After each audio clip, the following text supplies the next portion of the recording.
Chapter 11. The Scottish Kirk and its influence on English and American Puritanism. It is a common saying that every man is born either a Platonist or an Aristotelian. The same is true as to his religion. He is by nature either a Catholic or a Protestant. If he inclines to the senses and to authority in intellectual matters, he will be a Catholic. If he inclines to reason and liberty, he will be a Protestant. But there are wide divergences among those who rally under the Protestant banner. The Protestants of Germany, even Luther himself, were a kind of intellectual aristocracy. They preached the Bible as the only standard of doctrine, but interpreted it according to formulas of their own construction. They deposed one pope, but set up others in the persons of their religious professors. The English churchmen were more liberal, but they still preserved an aristocratic element, in that they set the king and parliament in the place of the pope, and subjected to their control the religious faith of the people. But the Scottish Kirk, founded by John Knox, was thoroughly democratic. It recognized no authority but the Bible. The priesthood was abolished, and the right of private judgment was the cornerstone of the edifice. Its organization was also thoroughly democratic. There were no bishops or archbishops, but a government by elders, who held office only for brief terms and were responsible to the people. Knox was the Calvin of Scotland, but he went beyond Calvin in the thoroughness of his reform. This was due in part to the nature of the Scottish people and to the condition of their country. They were poor but proud and intensely national. They had been long oppressed by the great nobles, and the feudal aristocracy was overthrown in the movement which established the Kirk. Knox, with his doctrine of liberty, was the idol of the people, and he shaped their religious, their moral, and their political life. The influence of the Scottish Kirk upon the Puritan movement in England was profound. The English Puritans derived from it the idea of a church without a priesthood and of a religion founded wholly upon the Bible. From it, also, they learned the necessity of moral purity in the clergy and laity alike. The Scottish ministers were poor, but they were men of spotless character. They lived among their people, visited them in their homes, knew their wants and sorrows, and preached to them the gospel of liberty and salvation. The English Puritan clergy, like Cartwright and Travers, were of the same type. They stood aloof from the pleasures and the vices of the court, and lived in the homes of the people, whose faith they guided and whose burdens they shared. Another feature of the Scottish Kirk, which strongly influenced the English Puritans, was its opposition to episcopacy. The bishops of the Church of England were regarded by the Puritans as the props of tyranny and corruption. They were courtiers, often chosen for their birth or wealth, and not for their piety or learning. They owed their promotion to the crown, and in return they upheld all its prerogatives. Against these prelates, the Puritans waged an incessant war. They demanded that the church should be governed, not by a hierarchy imposed from above, but by presbyters chosen by the people. They claimed that bishops were unknown in the apostolic church, and that their functions were usurpations. The influence of the Scottish Kirk appeared, not only in the English Puritan clergy, but also among the people. The same democratic spirit pervaded both. The Puritan congregations elected their own ministers, or at least gave their approval to their appointment. The ministers, in turn, were not priests who claimed to be the exclusive mediators between God and man, but teachers and pastors. The services of the church were simple. The long Latin prayers and chants were replaced by plain English speech and psalm singing. The people were taught to read the Bible for themselves, and family prayer became a household duty. In the church, men and women sat apart, with grave faces and decorous mien.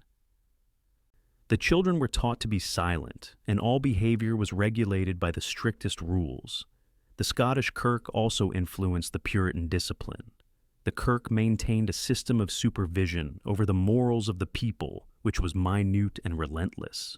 Its courts took cognizance of every offense against morality or religion, however trifling it might seem. The same system, to a great extent, was adopted by the English Puritans. They had their elders and deacons, who visited the members of the congregation and admonished or punished them for faults of conduct. They excluded from the communion all who were not pure in life, and thus made religion a practical force in everyday affairs. In this way, the church became not merely a place of worship, but a tribunal of morals and a training school for citizenship. The influence of this system extended beyond the church. The Puritans carried the same spirit into politics and society.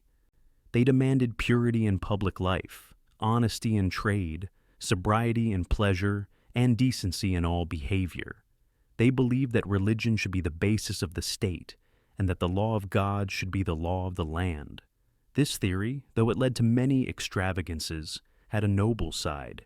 It purified politics, checked immorality, and gave to England a class of men whose integrity was proof against all temptation. The Scottish Kirk had still another influence on English and American Puritanism. It made the Sabbath a day of rest and worship. The old Catholic Church had made Sunday a holiday with games, sports, and revels. The early reformers, especially Luther and Calvin, had adopted the same view. They taught that Christians were not bound by the Jewish Sabbath, and that Sunday might be spent in innocent amusements. But the Scotch, and after them the English Puritans, held that the commandment was still in force, and that the Sabbath was to be kept holy by abstaining from all labor and all worldly pleasures. They prohibited games, sports, feasting, and even visiting. The day was to be spent in religious exercises, in reading the scriptures, and in meditation. This strict observance of the Sabbath became one of the marks of Puritanism, and in New England it formed the most distinctive feature of the social system. The churches were filled with devout worshipers. No carriages or horses were allowed on the roads, except for those going to church. Children were taught to keep still and to think of God. Any breach of the Sabbath was punished by fine or imprisonment. This rigid observance had its dark side. It made the day gloomy for the young, and it fostered an intolerant spirit. But it also had great benefits. It gave to the people a day of rest from toil. It taught reverence, self-control, and spiritual discipline. It developed habits of reading and study, and thus promoted education. It strengthened the family tie and made the home a sanctuary. The Scottish Kirk, moreover, was the parent of the Scotch-Irish Church in America. In the 17th century, when the persecution of the Presbyterians became intense, thousands of Scotchmen fled to the north of Ireland, where they founded a Protestant colony. There, they maintained their kirk, their schools, and their morals. A century later, they were driven by oppression and poverty to seek a home in the New World. They came in vast numbers and settled chiefly in Pennsylvania and the South. They were poor, but they brought with them their religion, their Bible, and their schools. They became the pioneers of civilization in the Appalachian valleys. They built churches, founded academies, and gave to the new country a sturdy and devout population. Their influence on American character and institutions has been profound and lasting. They furnished soldiers to the continental armies, preachers to the frontier, and statesmen to the councils of the Republic. They preserved the traditions of the Scottish Kirk, with its democracy, its morality, its education, and its Sabbath. Thus, the influence of Scotland on English and American Puritanism was direct and powerful. It helped to form the Puritan character, to shape Puritan institutions, and to give to the Anglo-Saxon race its moral earnestness, its love of liberty, and its sense of duty. Without the Scottish Kirk, Puritanism would have been less stern, less brave, less pure, and less enduring. We must now return to the course of English history and trace the influence of another element which affected the fortunes of the Puritans. This was the struggle between Catholicism and Protestantism in England, which was now entering upon a new and most dangerous phase. Plots of the Catholics against Elizabeth were of daily occurrence. They were fomented by the Jesuits, who swarmed throughout the country in disguise, confessing, absolving, and inflaming the zeal of the faithful. The Pope had issued a bull deposing Elizabeth and absolving her subjects from their allegiance. This made every loyal Catholic a traitor in theory, and many of them were ready to become traitors in fact. The Queen's ministers knew of these plots. They had a well-organized system of espionage. They intercepted letters, employed spies, and had many of the conspirators in their pay. The chief of these ministers was Walsingham, a man of stern Puritan character, who believed that treason should be met with death. He had no mercy for the enemies of the Queen or of the Reformed religion. To him, England owed the safety of her throne. His spies were everywhere, and many a plot was strangled before it came to life. The Catholics, however, were encouraged by the attitude of the Pope and by the hope of foreign assistance. They looked to Spain and France for help. They were emboldened also by the presence of Mary Stuart in England. She was a Catholic. She had a claim to the English throne. She was a focus of intrigue. Every conspiracy aimed at Elizabeth's life was connected with her name. She had been imprisoned in 1568, and for 19 years she remained a captive. But she had friends and agents in every court of Europe. She corresponded with the Pope, the Catholic princes, and the Jesuits. She plotted for her liberty and for the crown. She consented to the invasion of England by foreign armies and to the assassination of Elizabeth. At last, her complicity in these schemes was clearly proved. Letters in her own hand, written in cipher, were deciphered by Walsingham's agents. They showed that she was the soul of the great conspiracy known as the Babington Plot. This plot contemplated the simultaneous murder of Elizabeth and liberation of Mary. It was discovered in time. The conspirators were arrested, tried, and executed. Mary was brought to trial before a special commission of peers and judges. She was found guilty and sentenced to death. Elizabeth hesitated long before signing the warrant. She feared the odium and the vengeance of Catholic Europe, but at last she yielded, and Mary was beheaded at Fotheringay Castle on the 8th of February, 1587. Her execution was a tragedy. She died with courage and dignity, asserting her innocence and praying for her son and for the Catholic Church. The news of her death thrilled Europe. The Pope wept. Philip of Spain vowed vengeance. The Catholics of England were appalled and enraged, but the deed was done. The peril from within was ended. The peril from without was yet to come. The next year saw the sailing of the Spanish Armada. Chapter 12. The English in the Netherlands, 1585-1588. England was again brought into close relations with the continent. The Protestant cause in France and the Netherlands appealed alike to her interest and her religion. In France, the Holy League was in arms against the Huguenots. In the Netherlands, the heroic Prince of Orange had been assassinated, and the Spanish forces were pressing forward with renewed vigor. Philip II had confiscated English ships and imprisoned English sailors. Elizabeth, urged by her people, sent aid to the Dutch and reluctantly entered upon a war with Spain, but she did not act with the frankness and zeal of a true ally. She hesitated, vacillated, and played fast and loose with both parties. Her whole foreign policy was a game of trickery. She never told the truth if a lie would serve her purpose. She would make promises only to break them. She would encourage resistance to Spain and at the same time secretly negotiate for peace. She professed friendship for the Netherlands and yet sought to betray them to their enemies. Her one aim was to keep the war away from her own shores and to make others fight her battles. The English people were indignant at this policy. They hated Spain. They hated popery. They had been outraged by the seizure of their ships and sailors. They demanded vengeance and war. Parliament was equally urgent. Elizabeth refused to declare war, but she finally agreed to send troops and money to the Netherlands. As a security for her assistance, she required the Dutch to deliver into her hands certain seaport towns, to be held by her until the end of the war. These towns, Flushing, Brill, and Ramekins, were placed in her possession. She appointed the Earl of Leicester to command the English forces, and sent him with a considerable army to the continent. Leicester was a favorite of the Queen, but he was no general. He was vain, incapable, and fond of display. The Dutch welcomed him, hoping for great things.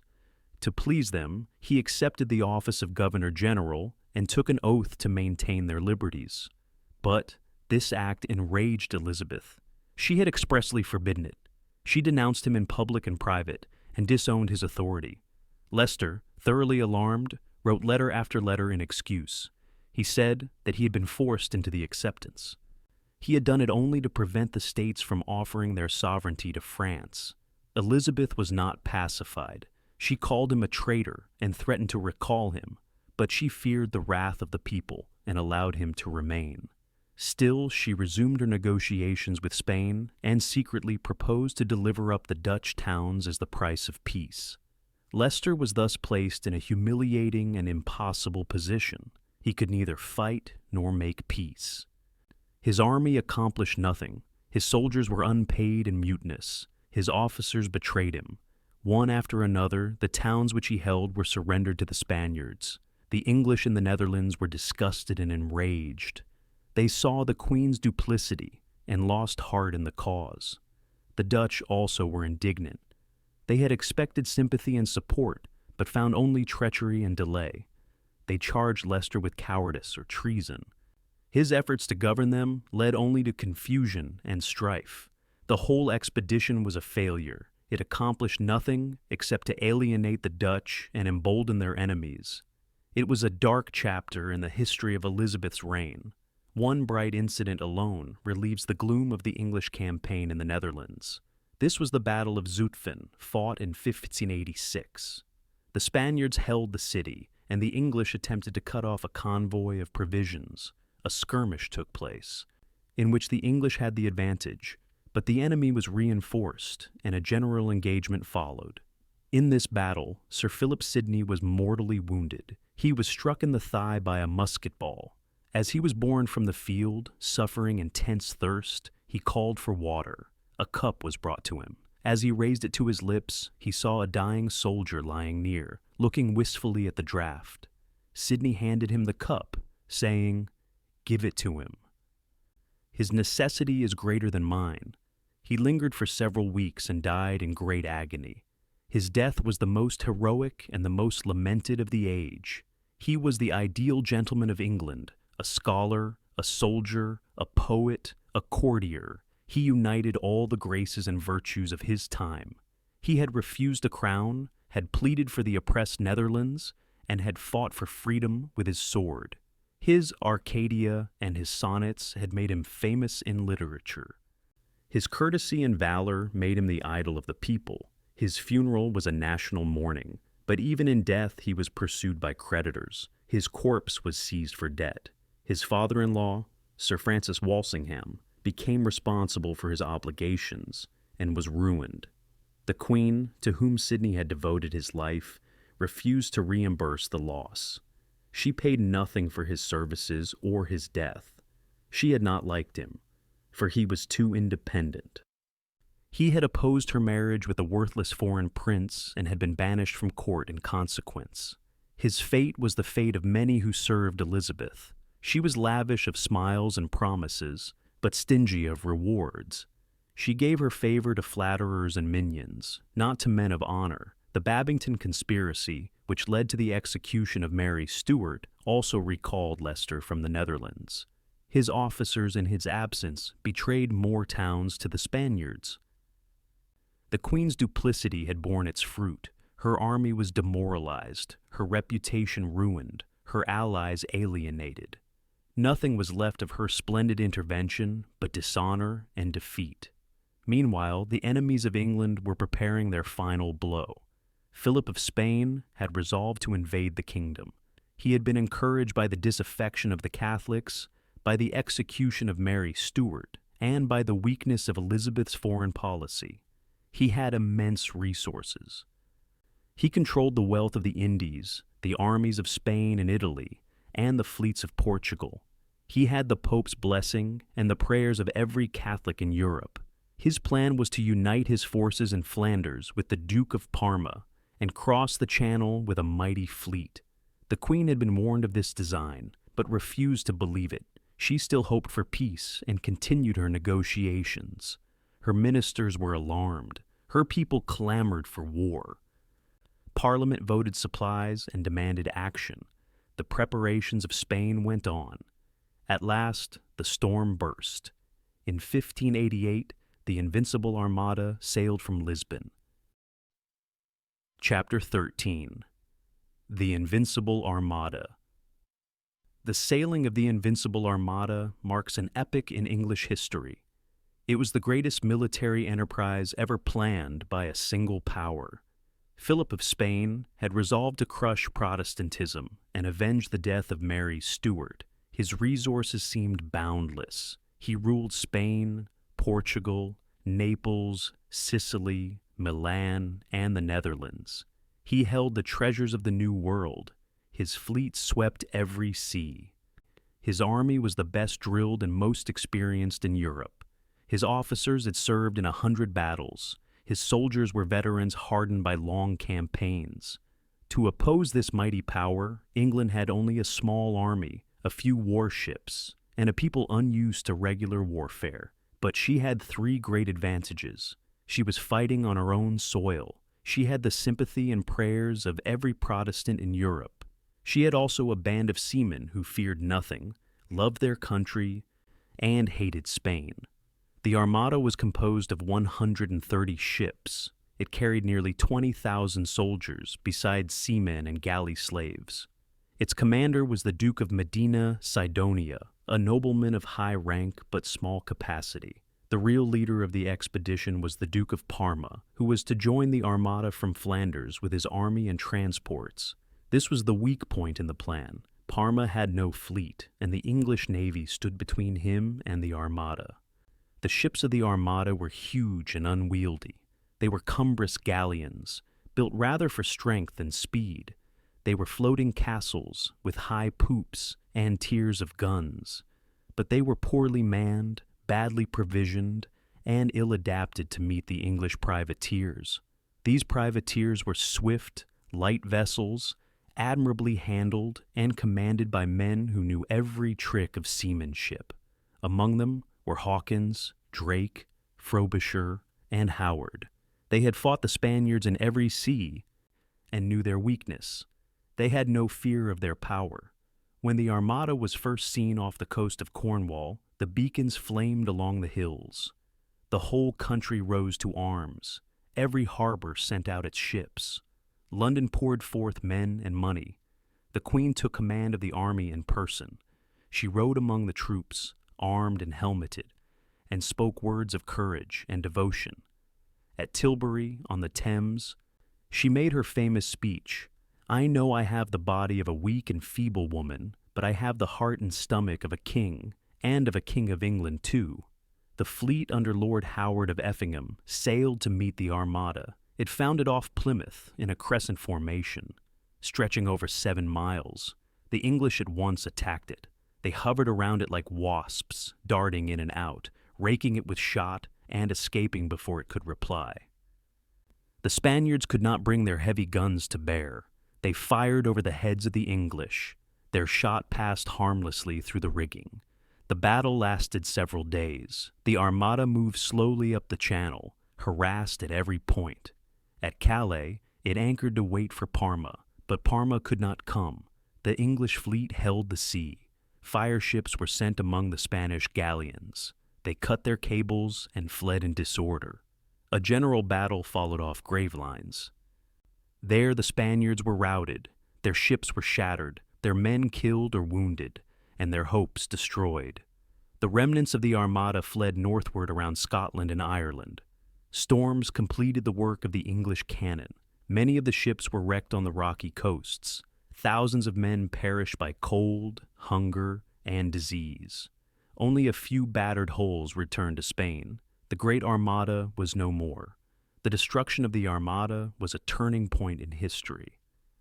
It broke the power of Spain. It saved the Reformation in England and the Netherlands. It gave to England the supremacy of the sea. It inspired her people with confidence and opened to them the career of maritime adventure. From that day, the English Navy began its triumphal march. Privateers became national heroes. The sea became the nursery of liberty. Parliament gained strength. The Puritans grew bolder. the whole nation felt the thrill of victory. The Armada was ill-planned and ill-commanded. Its sailing was delayed by months. Its provisions were bad. Its organization was faulty. Its commander was inexperienced. Its movements were slow and confused. The English, on the other hand, acted with unity and energy. They had a light, agile fleet, superior guns, better seamen, and better leaders. They understood the use of artillery. The Spaniards were still governed by the traditions of the galley. They relied on boarding and hand-to-hand fighting. The English kept their distance and used their guns. They fought by science, not by weight. The destruction of the Armada revealed the new art of naval warfare. It was the first great modern sea fight. It showed the value of seamanship, of light vessels, of long-range guns, and of strategic combination. The Queen rewarded her captains with smiles and empty praise. She gave them no money. Drake, Frobisher, and Hawkins, after saving the nation, were left to struggle with poverty. The Queen refused to pay the sailors or to repair the ships. She disbanded the army and dismissed the volunteers with scant thanks. She feared expense more than defeat, but the people remembered their defenders. They gave them honor and admiration. The Armada had another important result. It changed the Queen's policy towards the Catholics. Before that time, she had made a distinction between old Catholics and new converts. She had punished only the active traitors and the Jesuits. She had tolerated the mass in private houses. She had winked at recusancy. But now she became relentless. She saw that the Catholics had plotted her death. They had prayed for the success of the Armada. They had rejoiced at her expected downfall. She resolved to crush them. A persecution began which rivaled the worst acts of the papacy. Recusants were fined, imprisoned, and outlawed. Priests were hunted like wild beasts. Mass was forbidden under penalty of death. Informers were encouraged. The rack was used to extort confessions. Men and women were executed for harboring priests. The prisons were crowded. The laws were made more severe. Religious liberty was stamped out. It was a dark blot on the reign of Elizabeth. Yet even in this persecution there were shades of difference. The worst cruelties were inflicted on the Jesuits and the seminary priests. They were treated as political conspirators. The old Catholic gentry were less harassed. But the general policy was one of repression. The Puritans, meanwhile, were not the gainers. They also suffered from the government. They were denounced as schismatics, fined for nonconformity, and driven from their pulpits. The Queen hated them as enemies of her church. She used the same bishops, courts, and statutes against them and the Catholics. Thus Protestantism was established by force. It triumphed over Spain, but it did not bring religious freedom. That was reserved for another age. Chapter 14. England after the Armada, the Puritans under Elizabeth. The defeat of the Armada gave England a breathing space. It ended the immediate danger of foreign invasion. It exalted the pride of the nation. It strengthened the power of the Queen. But it did not bring peace. Spain still cherished her designs of conquest. The war continued for years. It was carried on chiefly by sea and consisted of privateering and petty raids. The English sailors swept the Spanish Main, captured treasure ships, and burned towns. The Dutch fought bravely in the Netherlands.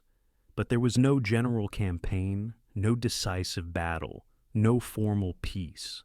The Queen refused to form alliances. She distrusted foreign Protestants as much as foreign Catholics. She preferred a policy of isolation. She played off one power against another. She tricked her friends and deceived her enemies. She kept her ministers in the dark. She governed alone. Her court was brilliant but corrupt. Her favorites were rapacious and profligate. Her spies were everywhere. Her hands were stained with blood. She persecuted both papists and Puritans. She hated dissent and feared liberty. Yet she loved her people. She ruled them wisely. She gave them peace at home and power abroad. Under her reign, England grew strong, wealthy, and respected. Commerce increased. The navy expanded. The colonies were begun. The drama flourished. Literature blossomed. The nation awoke to a sense of greatness. But the Puritans were not satisfied. They had fought against Spain, but they were not rewarded. They demanded reforms in the church. They wished to abolish episcopacy, to revise the liturgy, to enforce moral discipline. They wanted a church without bishops, ritual, or ceremonies. They appealed to Scripture. They claimed liberty of conscience. But the Queen would not yield. She believed in uniformity. She thought that religion must be enforced by law. She declared that there was but one church, and that dissent was rebellion. She used the High Commission Court to punish nonconformists. This court was an instrument of tyranny. It could examine on oath, fine, imprison, and torture. It had no jury. It used the rack. It enforced subscription. It silenced preachers and closed churches. The Puritans protested. They petitioned Parliament. They published tracts. They held secret meetings. They formed classes and synods. They trained ministers and sent them out to labor in disguise. They suffered arrest, fines, and exile. Some of them went to Holland. Others went to the New World. All endured persecution. But they grew in numbers and strength. They were the salt of the nation. They upheld liberty, education, and morality. They were stern but sincere. They made mistakes, but they had faith. They believed in God and in duty. They became the founders of a new civilization. The Queen continued her course of repression. She silenced Parliament. She forbade debate on religious questions. She imprisoned members who opposed her will. She punished printers and booksellers. She ordered the burning of offensive publications. She drove Puritan ministers from their pulpits. She filled the bishoprics with time servers and courtiers. She kept the church in subjection to the crown. Yet she could not stop the growth of Puritanism. It spread among the middle classes. It took root in the universities. It gained influence in the towns. It penetrated the army and navy. It formed the conscience of the people. It became a national force. Its strength lay in its moral earnestness. Its leaders were men of learning and character. They were not fanatics. They loved order, law, and liberty. They asked only for the right to worship God according to their convictions. They believed in the Bible, not in human creeds. They rejected the authority of bishops and popes. They wished to reform the church, not to destroy it. But their moderation was unavailing. The Queen persisted in her policy of uniformity. She thought that one church, one ritual, and one creed were essential to the state. She feared that liberty would lead to license. She believed that the sovereign must be the head of the church. This theory was inherited from Henry VIII. It was sanctioned by law. It was enforced by courts and bishops. It made religion a matter of statute. It punished conscience as crime. It confounded disobedience with disloyalty. It converted faith into hypocrisy. Under this system, the church became a tool of the government. Its doctrines were fixed by royal proclamation. Its ministers were spies and informers. Its worship was formal and lifeless. Its morals were corrupted. Its power decayed. The Puritans turned from it in sorrow and disgust. They formed separate congregations. They read the Bible in secret. They prayed in barns and fields. They were hunted like criminals. They were fined and imprisoned. They were branded and mutilated. They were driven into exile. But they kept the faith. They reared their children in piety. They taught them to love truth and hate sin. They laid the foundations of a new church and a new state. Thus the contest between Puritanism and the crown went on. It was a conflict of principles. It was the beginning of a revolution. It involved the whole question of liberty, civil, political, and religious. It was not a war of sex, but a struggle for the rights of man. The Queen died without seeing the end. Her reign was great and glorious. She saved England from Spain. She encouraged letters and arts. She made the nation proud and prosperous. But she failed to understand the spirit of the age. She tried to govern by force what could be ruled only by conscience. She opposed the growth of liberty. She persecuted the best men in the kingdom. She left the church unreformed and the people discontented.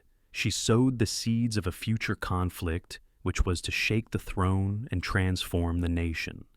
Chapter 15, James I and the Puritans, the struggle for religious liberty.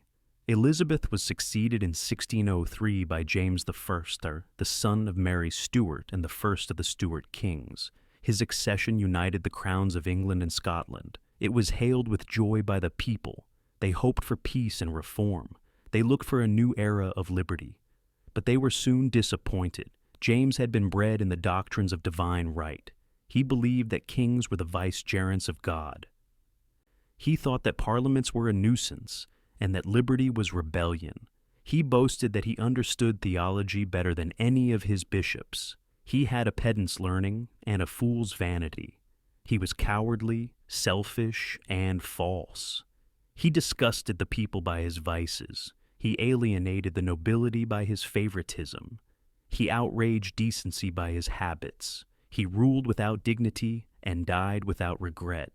The Puritans welcomed his accession with hope. He had been reared among Presbyterians. He had promised to redress grievances. He had issued a proclamation inviting all parties to present their petitions. They responded with enthusiasm. The Puritans prepared a memorial known as the Millenary Petition.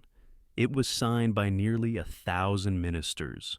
It asked for moderate reforms, abolition of superstitious usages, greater purity of worship, a preaching ministry, and liberty of conscience. James called a conference at Hampton Court. He presided in person. He browbeat the Puritan spokesman. He declared for bishops in the prayer book. He said he would harry the Puritans out of the land. This ended all hope of reform. The Puritans were disheartened, but not crushed. They still remained in the church. They tried to purify it from within. But persecution began. Non-conforming ministers were suspended or deprived. The High Commission Court was revived. Its tyranny was worse than ever. It silenced the pulpits, suppressed discussion, and enforced conformity. The Puritans turned in despair to Parliament. They hoped to find there some redress. But James was hostile to Parliament. He dissolved it when it refused supplies. He imprisoned its leaders. He governed by proclamations. He introduced new taxes without law. He sold monopolies. He increased the public debt. He squandered the revenue on his favorites. He corrupted the courts. He tampered with justice. He prostituted the church. The Puritans suffered most. They were fined, imprisoned, banished. Some fled to Holland, others went to the New World. A few remained in secret places. But the party increased in numbers. Its spirit spread among the people. It inspired the literature of the time. It gave birth to a new political philosophy. It prepared the way for revolution. One fruit of the Hampton Court Conference was the authorized version of the Bible. This was a concession to the Puritans. The earlier English Bibles had been made by various hands and were full of errors. The Geneva Bible, which was their favorite, had Calvinistic notes that offended the church. James ordered a new translation without notes. It was made by a committee of scholars selected from both parties. They worked under royal direction, and their version was published in 1611. It was a masterpiece of English prose. It united dignity with simplicity. It preserved the spirit of the original. It became the standard of language and of faith. It entered every home. It molded the thought of the nation. It was the Bible of the Puritans, and it helped to make Puritanism a power. But James soon showed that he had no sympathy with liberty. He persecuted the Catholics, not from religion, but from fear. He persecuted the Puritans because they stood for reform. He sought to make the church a mere tool of the crown. He declared that bishops were the king's bishops. He treated Parliament as his servant. He revived the Star Chamber. He used torture to extort confessions. He made peace with Spain. He trafficked in titles of nobility. He surrounded himself with foreign favorites. He sowed the seeds of civil war. The Puritans watched his course with alarm. They feared the restoration of popery. They saw the church becoming corrupt and servile. They saw the throne aligning itself with despotism. They began to organize resistance.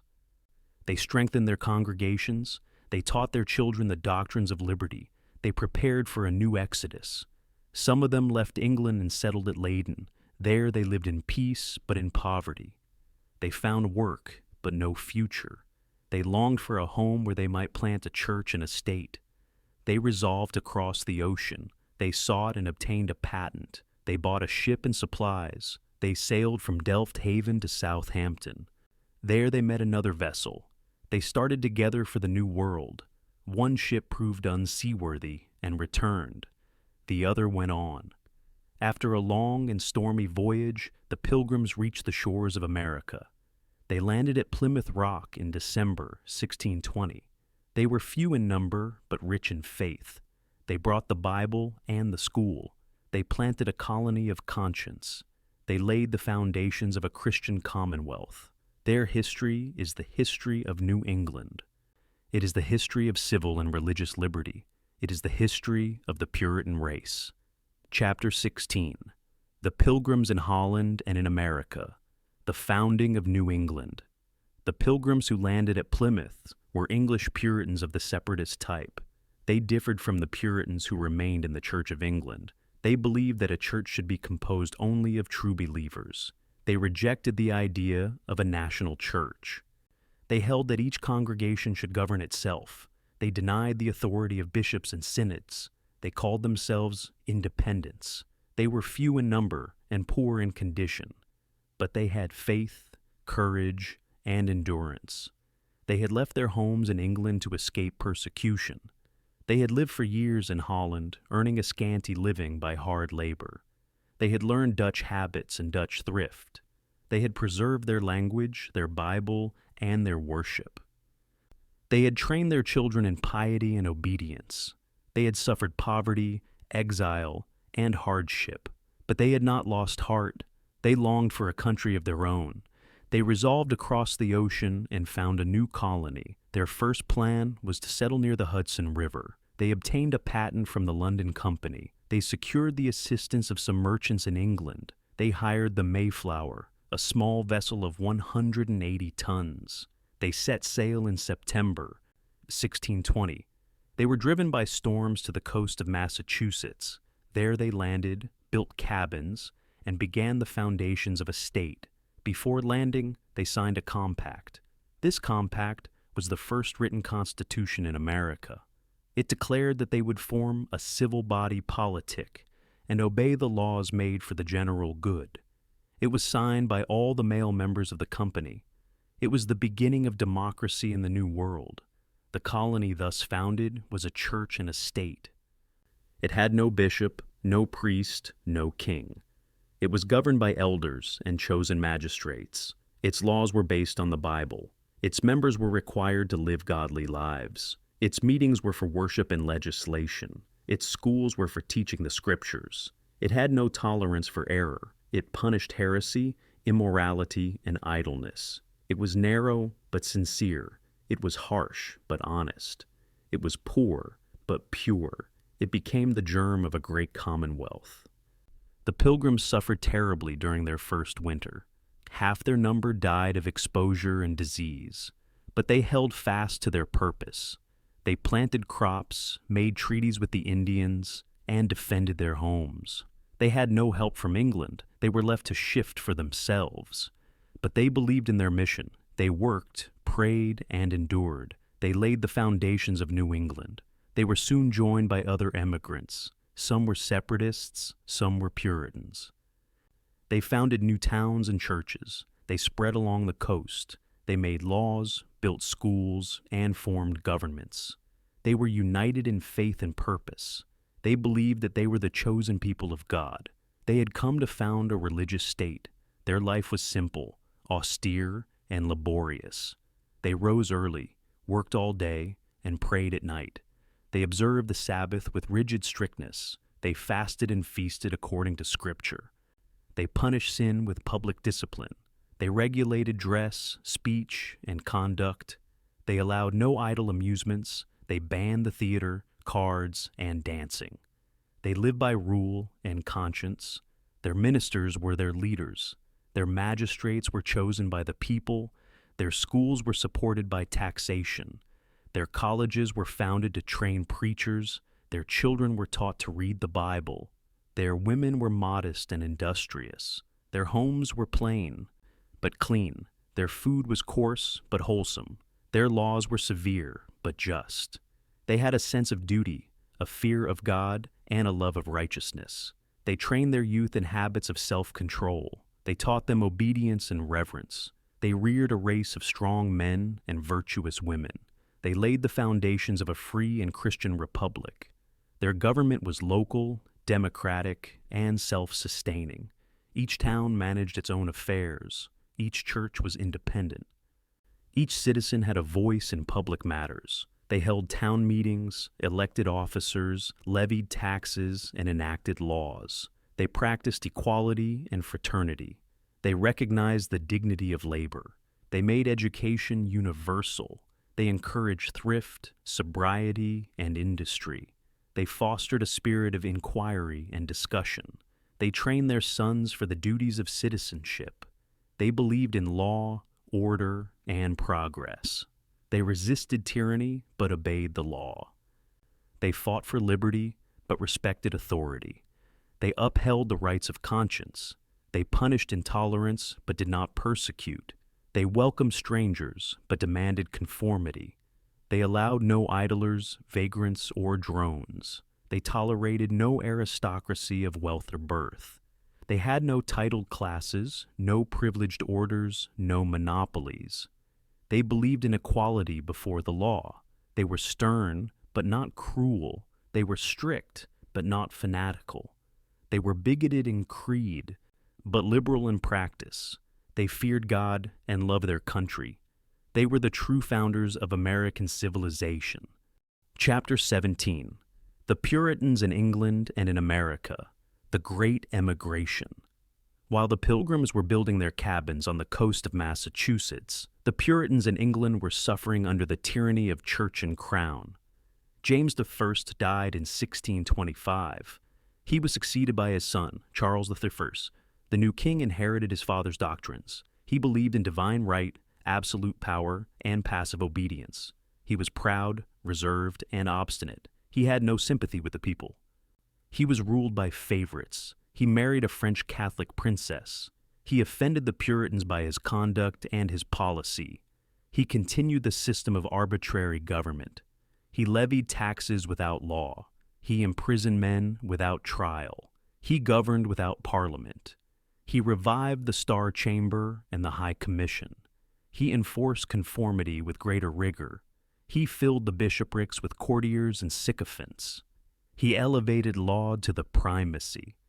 Laud was a man of learning and piety, but narrow and despotic. He believed in ceremonial worships, uniformity, and repression. He hated Puritanism as disloyalty. He persecuted its ministers and suppressed its schools. He sought to bring back the church to the condition of the Middle Ages. He introduced new forms and usages. He exalted the priesthood. He erected altars, lighted candles, and restored images. He condemned the Sabbath as a Jewish ordinance. He denounced extempore prayers and lectures. He silenced preaching and prohibited discussion. He imprisoned men for their opinions. He branded them with hot irons. He mutilated them with a knife. He fined, banished, and scourged. He made the church an instrument of tyranny. The Puritans saw no hope of relief. They could not obey the law without sin. They could not resist it without ruin. They resolved to flee. They turned their faces to the New World. They sold their estates, collected their goods, and left their homes. They gathered at the seaports. They embarked in small and crowded ships. They braved the perils of the ocean. They reached the shores of Massachusetts. They built towns and churches. They planted the institutions of liberty. They brought with them their Bible, their creed, and their discipline.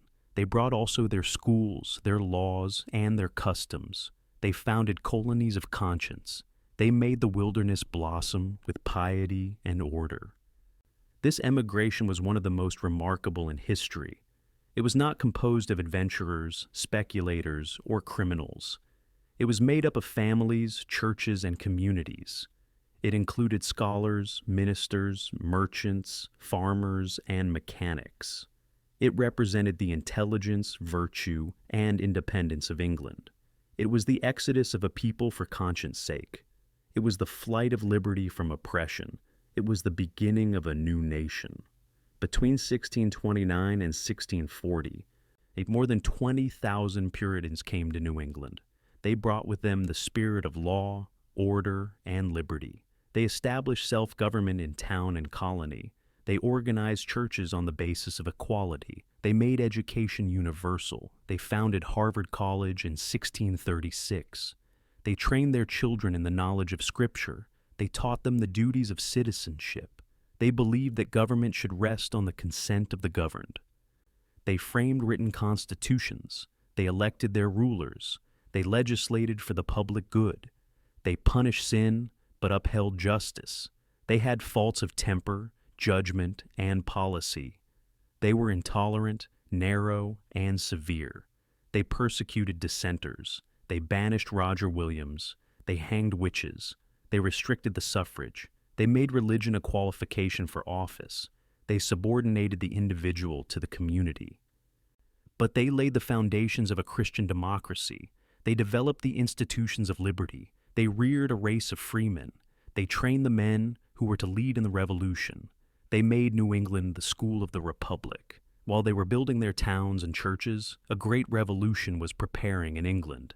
The tyranny of Laud and Charles had become unbearable. The people rose in resistance. Parliament was summoned after 11 years. The Long Parliament began its famous session in 1640. It impeached Strafford and Laud. It abolished the Star Chamber and High Commission. It curtailed the power of the Crown. It reformed the Church. It called a synod at Westminster. It adopted the Presbyterian system. It invited the colonies to join in the new order. The colonies declined. They preferred their own form of government. They maintained their independence. They sympathized with the Puritan party. They furnished it with money, men, and prayers. They hailed the downfall of tyranny. They rejoiced in the triumph of liberty. Chapter 18. The English Revolution and its effects in America, the Commonwealth and the Protectorate.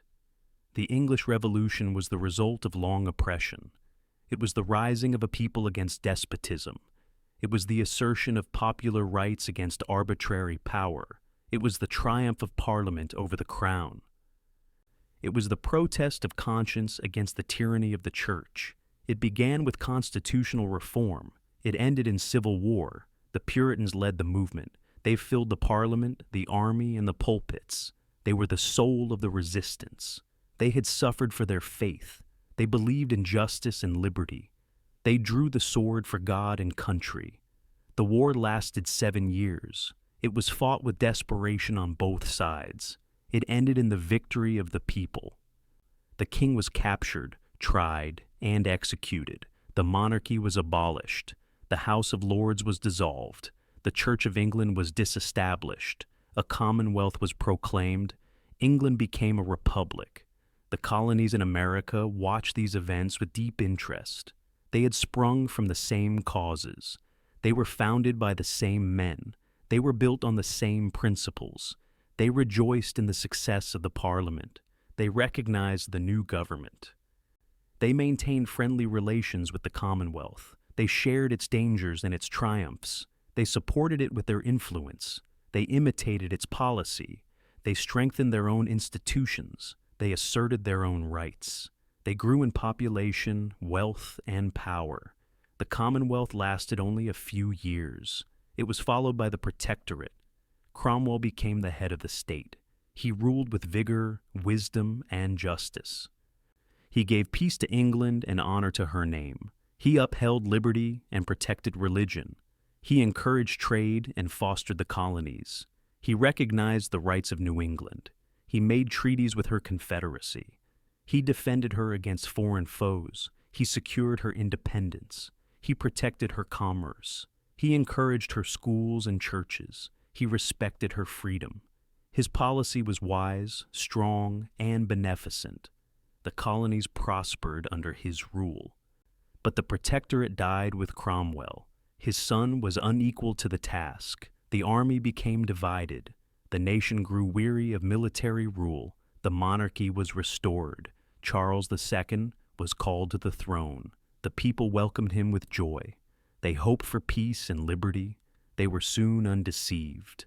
The new king was false, frivolous, and profligate. He had no faith in man or woman. He was a traitor to his country and his church. He sold himself to France. He sneered at virtue. He hated the Puritans. He persecuted the nonconformists. He re-established the Church of England. He passed the Act of Uniformity. He expelled 2,000 ministers from their pulpits. He closed their churches, schools, and colleges. He prohibited conventicles. He fined, imprisoned, and outlawed dissenters. He revived the Star Chamber and the High Commission in new forms. He oppressed the colonies as well as the kingdom. He annulled their charters. He interfered with their governments. He sent royal governors to rule them. He violated their rights. He attacked their religion. He attempted to destroy their independence. The colonies resisted as best they could. They protested, petitioned, and suffered. They held fast to their principles. They defended their liberties. They upheld their churches and schools. They trained their children in patriotism. They looked forward to better days. They waited for deliverance. The Revolution of 1688 came at last. It dethroned James II. It gave the crown to William and Mary. It secured liberty to England. It restored the rights of the colonies. It guaranteed toleration to Protestants. It established constitutional government. It gave new life to America. It encouraged emigration. It strengthened self-rule. It revived education. It honored labor. It exalted conscience. It prepared the way for independence. The Puritans saw the dawn of a brighter day. They had sown in tears. They were to reap in joy. Chapter 19. Puritanism. In politics, in religion, and in society. Its enduring influence. Puritanism was more than a religious creed. It was a system of thought and life. It was a philosophy of government. It was a rule of conduct. It was a spirit and a power. It entered every department of human activity. It shaped the institutions of 2 continents. It gave a new character to modern civilization. In politics, it stood for liberty. It maintained the right of the people to govern themselves. It upheld the sovereignty of the law. It insisted on the responsibility of rulers. It denied the divine right of kings. It asserted the divine right of conscience. It resisted tyranny in church and state. It fought against oppression, injustice, and corruption. It claimed for every man the right to life, liberty, and property. It developed representative government. It created the modern state. In religion, it stood for purity. It sought to reform the church. It denounced superstition, idolatry, and formality. It appealed to scripture and reason. It demanded a spiritual worship. It exalted the Bible. It made it the rule of faith and practice. It read it in every home. It taught it in every school. It preached it in every pulpit. It studied its doctrines and obeyed its laws. It rested upon God's truth. It lived by God's promises. It died in God's hope. In society, it stood for morality. It condemned vice and upheld virtue. It trained the youth in self-control. It honored the home. It respected womanhood. It cherished childhood. It discouraged extravagance, idleness, and folly. It enforced industry, sobriety, and thrift. It required honesty, chastity, and truth. It believed in work. It sanctified labor. It glorified duty. It aimed to make society just, pure, and peaceful. It built its laws upon the Decalogue. It tested its customs by the Sermon on the Mount. Puritanism was austere but sincere. It hated sin more than it loved pleasure. It repressed the passions, but it developed the will. It taught men to govern themselves. It restrained license and promoted liberty. It limited individual rights by public duty. It subordinated appetite to reason, and reason to conscience. It created character. It produced strong men and noble women. It built up commonwealths. It laid the foundations of nations. It was narrow, but it was deep. It was rigid, but it was real. It hated error, but it loved truth. It was not always wise, but it was always earnest. It made mistakes, but it never trifled. It was despised, hated, and persecuted, but it lived. It suffered, bled, and died. But it rose again. Its spirit survived. Its principles endured. Its work remains. It reformed England. It founded New England. It conquered in the Revolution. It shaped the Constitution. It built the American Republic. It gave to the nation its schools, its churches, and its laws. It inspired its literature, its statesmanship, and its reforms. It made the citizen intelligent, independent, and free. It trained him to self-government. It fitted him for liberty. It taught him to obey God and to respect man. Its influence is seen in every institution. Its memory is enshrined in every home. Its name is honored in every land. It has passed away as an organization. It lives on as a power. It is no longer a sect. It is a spirit. It is no longer a party. It is a principle. It is no longer a protest. It is a prophecy. It is the seed of the future. It is the promise of a better day. Chapter 20. Conclusion. The work of Puritanism in history. Puritanism has done its work. It was not a final system, but a formative power. It was not a completed structure, but a foundation. It was not a perfect light, but a torch. It led the way. It cleared the path. It planted the seeds. It laid the cornerstone. It did not finish the temple, but it prepared the builders. It did not solve all problems, but it made them intelligible. It did not establish perfect liberty, but it made liberty possible. It did not create the ideal state, but it pointed the way. It has been followed by new forces. It has been succeeded by larger developments. Its dogmas have been modified. Its forms have been changed. Its errors have been corrected. Its spirit has remained. It still animates the best life of the world. It breathes in free institutions. It speaks in popular assemblies. It works in Christian civilization. It lives in the conscience of mankind. Its history is a history of progress. It began in darkness. It ended in light. It sprang from a protest. It became a reformation. It rose through suffering. It triumphed through faith. It conquered by sacrifice. It built on the Bible. It appealed to reason. It honored conscience. It vindicated right. It believed in God. It trusted in truth. It hoped for man. It has passed into history. It remains in character.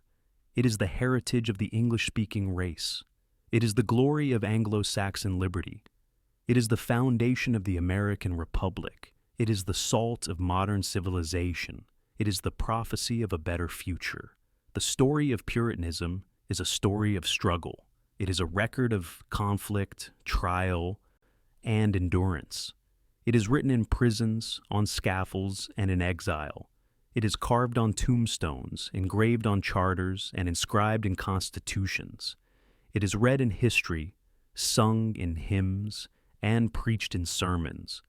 It is taught in schools, honored in legislatures, and revered in homes. It is a story to be remembered. It is a legacy to be cherished. It is a monument to faith and freedom. It should inspire the present. It should guide the future. It teaches the dignity of labor. It proclaims the equality of man.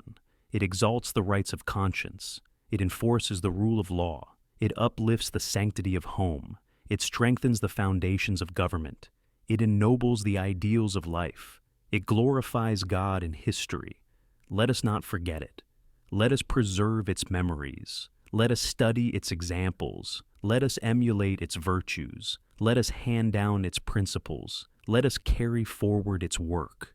So shall we honor the past. So shall we bless the present. So shall we build the future. So shall we prepare the way for a nobler civilization and a diviner faith. If you found this video insightful and engaging, don't forget to give it a like to support the channel. Be sure to hit the subscribe button and turn on the notification bell so you won't miss any of our upcoming historical videos. Feel free to leave a comment below with your thoughts or suggestions for future topics. Thank you for watching.